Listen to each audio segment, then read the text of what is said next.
Hello everyone, मैं हूं प्रियंका भारद्वाज। जैसा कि आप मेरे पीछे देख सकते हैं कि कुछ आर्टिकल्स यहाँ पे मैंने लगाए हैं जो आजकल की बहुत ही लेटेस्ट न्यूज चल रही है। और ये न्यूज है हमारे हनुमानगढ़ की। अगर हम बात करें राजस्थान में, जहाँ पे रानीखेड़ा नाम के गाँव में एक इथेनॉल प्लांट लगने जा रहा था, जिसके खिलाफ किसान 15 महीने से बहुत ही शांतिपूर्ण तरीके से प्रदर्शन कर रहे थे। लेकिन अभी कुछ दिन पहले ही यह जो प्रदर्शन है इसने एक बहुत ही हिंसक रूप ले लिया, जहाँ पे जो फैक्ट्री की दीवारें हैं उसे गिरा दिया गया। उसके अलावा पुलिस ने भी लाठीचार्ज किया और वहां पे आंसू गैस के गोले भी छोड़े। लेकिन हमारा मेन कंसर्न यहाँ पे ये है कि ये सारी कहानी शुरू कहाँ से होती है। तो अगर हम इस कहानी की बात करते हैं, इसकी शुरुआत की बात करते हैं, तो बहुत पहले ये जो हनुमानगढ़ एरिया है, यहाँ पे इथेनॉल प्लांट को लगाने को लेकर अनाज आधारित जो इथेनॉल प्लांट है उसको लगाने की बात की गई। तो ये जो प्लांट था ये 40 मेगावाट का एक प्लांट था।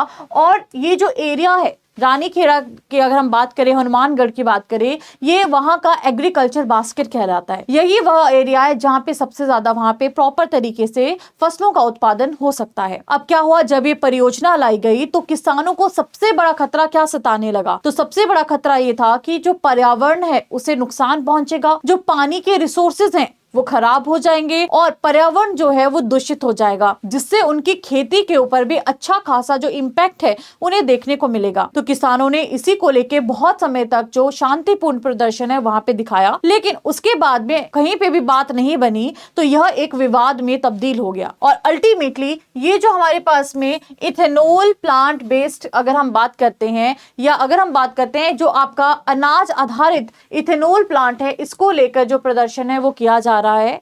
और ये जो प्लांट है ये चंडीगढ़ की ड्यून इथेनॉल प्राइवेट लिमिटेड जो कंपनी है वो इस प्लांट को लगा रही है।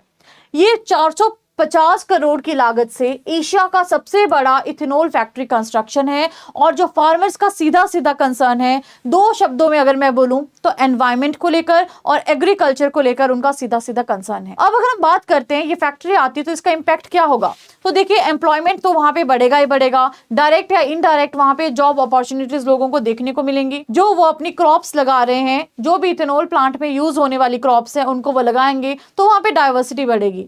लेकिन सबसे बड़ी अगर हम बात करते हैं, अगर हमारे एनवायरमेंट को नुकसान पहुंचता है, हमारे पानी के रिसोर्सेज को नुकसान पहुंचता है, हमारी खेती को नुकसान पहुंचता है, तो बहुत बड़ी एक प्रॉब्लम हो सकती है। तो जो फार्मर्स के मेन कंसर्न्स हैं वो हैं भूमि अधिग्रहण, पर्यावरण को लेकर, प्रदूषण को लेकर, पानी के यूसेज को लेकर। अगर इस चीज को, इस फैक्ट्री को बहुत ही सही तरीके से ऑपरेट किया जाता है और हर एक चीज का ध्यान रखा जाता है, पूरी पर्यावरण की जो प्रॉपर, जिसको हम क्लियरेंस की बात करते हैं, एनवायरमेंट क्लियरेंस मिल जाती है, आपको क्या लगता है कि क्या इसके ऊपर आपके विचार हैं?